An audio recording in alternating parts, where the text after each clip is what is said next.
بسم اللہ الرحمن الرحیم۔ مسلمانوں کے زوال کی سب سے بڑی وجہ ایک یہ بھی ہے۔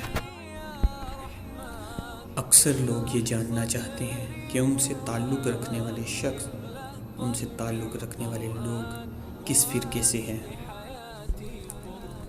یہ وہ لوگ ہیں جو مسجد میں داخل ہونے سے پہلے پوچھتے ہیں یہ کس فرقے کی مسجد ہے۔ اسی فرقہ واریت نے مسلمانوں کو تقسیم کیا ہے اور یہی مسلمانوں کے زوال کی سب سے بڑی وجہ ہے،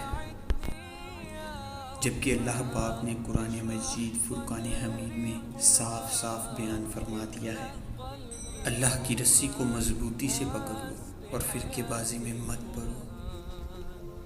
ہم مسلمانوں کو عہد کرنا چاہیے کہ آج کے بعد کوئی بھی ہمارا فرقہ پوچھے گا تو ہمارا جواب ہوگا مسلمان۔ ویڈیو پسند آنے کی صورت میں لائک اور سبسکرائب کریں اور بیل آئیکن پر کلک کریں۔